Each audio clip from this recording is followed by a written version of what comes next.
장 속에는 수조 개의 미생물들이 살아가는데요. 이걸 장내 미생물이라고 부르는 거죠. 20세기 말까지만 해도 유전이라는 건 운명 같은 존재로 받아들여졌는데요. 그런데 장내 미생물이 만들어내는 영양소가 이 유전자 발현을 조절한다는 것이죠. 이 장내 미생물 관리 어떻게 하는 건가요? 섭취입니다.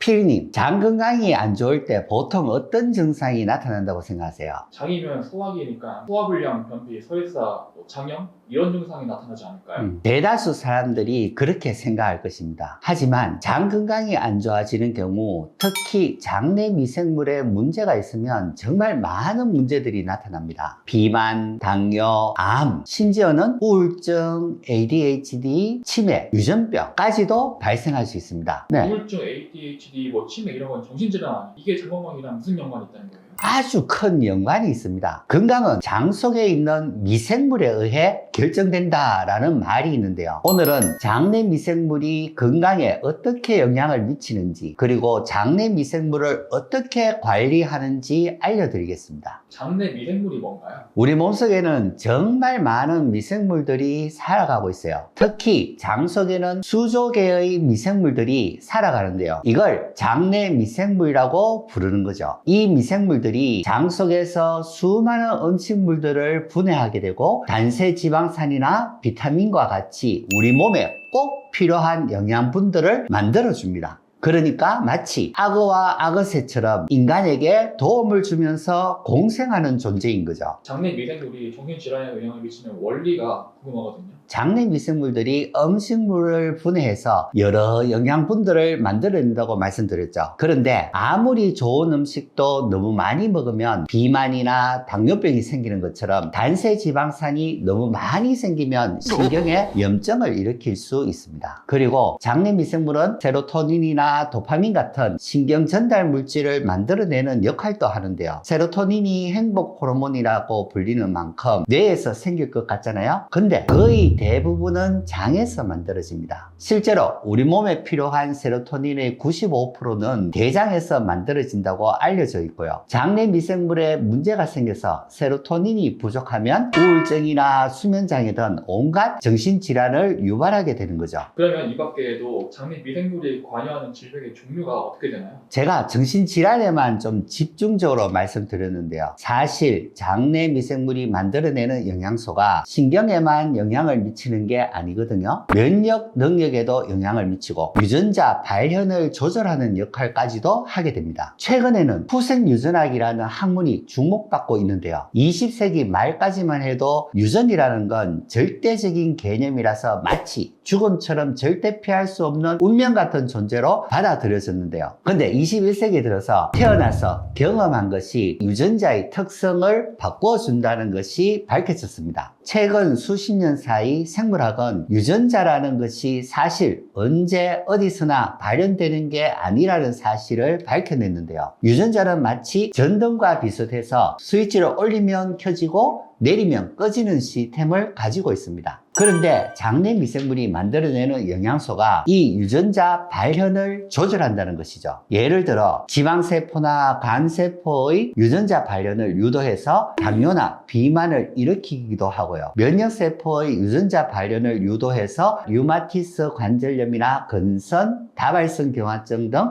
수많은 면역성 질환을 일으키기도 합니다. 그래서 유전적으로 어떤 질병에 취약한 사람들은 장내 미생물의 역할이 엄청나게 중요합니다. 장내 미생물이 멀쩡하냐 아니냐에 따라서 유전적으로 취약한 부위가 훨씬 더 취약하게 나타날 수 있기 때문인 거죠. 장내 미생물이 되게 중요한 건데 이 장내 미생물 환경이 악화되는 원인이 뭔가요? 원인은 굉장히 다양하죠. 그런데 자폐증 환자가 과민성 대장증후군 같은 증상을 호소하는 경우가 많다는 사실을 알고 계시나요? 흥미로운 연구가 발표되었는데요. 우유나 통조림, 과자 등 우리가 먹는 가공식품에는 유통기한을 늘리기 위해서 프로피온산을 넣는 경우가 많은데요. 그런데 이게 과도하면 신경세포에 계속 노폐물을 축적하고 뇌 발달을 더디게 한다는 사실이 밝혀진 거예요. 그러니까 가공식품은 절대로 피하는 게 좋고요. 이 외에도 너무나 많은 이유들이 있는데 흔히 몸에 나쁘다고 생각하는 습관들이 대부분 해당된다고 봅니다. 스트레스라든지 편식하는 습관이라든지 이런 모든 요인들이 다 장내 미생물 환경을 악화시킬 수 있거든요. 그래도 딱 하나만 지켜야 한다면 저는 가공식품을 절대로 피하라고 말씀드리고 싶습니다. 자, 여기까지 장내 미생물에 대해서 알아봤고요. 이제 장내 미생물이 건강에 미치는 영향에 대해서 알아보겠습니다. 첫 번째, 신체의 면역 체계 강화입니다. 우리가 흔히 생각하기에 면역이라는 게 우리 몸에 있는 백혈구들이 제일 중요하다고 생각하잖아요. 근데 장내 미생물이 없으면 백혈구들도 반쪽짜리가 되어버립니다. 장내 미생물은 크게 두 가지 중요한 역할을 하는데요. 첫 번째로 어떤 세균이 좋은지 나쁜지 훈련시켜주는 역할을 합니다. 이러한 역할 덕분에 병균이 들어왔을 때 빠르게 반응해서 몸에 가해지는 피해를 최소화하는 역할을 합니다. 두 번째, 면역 기능이 과도하게 반응하지 않도록 진정시켜주는 역할도 합니다. 병균을 없애는 건 좋지만 너무 과하게 반응하면 오히려 몸에 큰 부담을 줄 수 있습니다. 이를테면 알레르기라든지 비염 이런 반응이 계속 생기는 거죠. 장내 미생물은 면역을 조절해주는 조절 T세포를 조절하는데요. 이 세포 성장을 촉진해서 이런 면역 반응을 최대한 무리 없이 조절할 수 있도록 도와주게 됩니다. 두 번째, 대사작용을 통한 영양소 공급입니다. 먹어도 배가 고픈 사람이 있어요. 사실 음식이 제대로 소화가 안 되고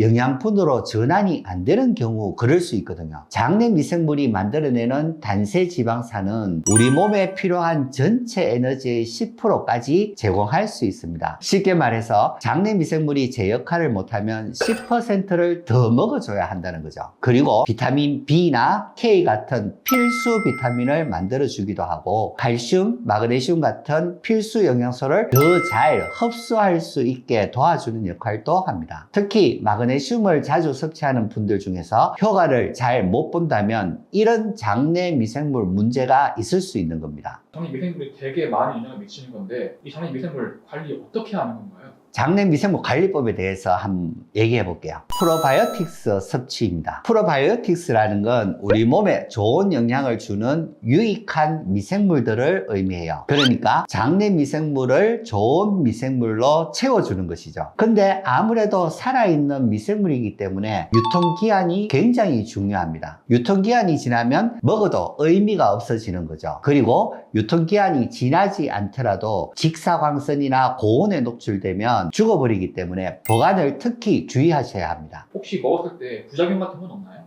거의 대부분의 사람에게는 안전합니다. 김치나 요거트 안에도 들어있는 게 프로바이오틱스거든요. 그런데 일부 사람한테는 조금 위험할 수도 있는데요. 대표적으로 면역력이 약한 사람은 주의하시는 게 좋습니다. 장내 미생물이 면역 체계에 미치는 영향이 굉장히 크기 때문에 자가 면역 질환 때문에 면역 억제제를 먹는 분들이나 암 환자분들은 주의를 특히 하셔야 합니다. 특히 먹고 나서 설사나 변비가 계속해서 나타나거나 가스가 계속 차는 느낌이 든다면 주의하시는 게 좋고요. 일시적으로도 나타날 수 있는데 만약 장시간 나타난다면 즉시 섭취를 중단하고 병원에 내원하셔서 알아보시는 게 좋겠습니다. 프로바이오틱스도 함께 섭취하면 안 좋은 음식이나 영양제 이런 게 혹시 있나요? 카페인이나 에너지 드링크는 웬만하면 먹지 않는 것이 좋습니다. 이런 것들은 장의 움직임을 빠르게 해서 제대로 자리를 잡을 수 없게 만들기 때문이죠. 그리고 기본적으로 미생물도 생물의 일종이기 때문에 뜨거운 음식을 같이 먹으면 다 죽어버릴 수 있어요. 그래서 시간차를 두고 먹거나 미지근한 음식을 먹는 게 좋겠습니다. 프로바이오틱스 섭취 이외에 장내 미생물을 관리할 수 있는 또 다른 방법도 있나요? 네, 생활 습관이 있죠. 사실 이게 더 중요한 부분인데요. 프로바이오틱스를 섭취하는 것도 중요하지만 프로바이오틱스가 제대로 몸에 생착할 수 있게 하려면 그 환경이 제대로 구축되는 게 중요합니다. 좀 전에 언급했었던 가공식품을 절대 먹지 않는 게 첫 번째로 추천드리고 싶은 생활 습관이고요. 너무 편식이 심한 경우에도 좋은 환경이 구축되기 어려우니 골고루 먹는 것을 추천드립니다. 장 건강은 단순히 소화기 건강에 국한되지가 않고 몸과 뇌 전체 건강에 영향을 줍니다. 여러분 모두 장내 미생물 관리를 철저히 잘해 주시기 바랍니다.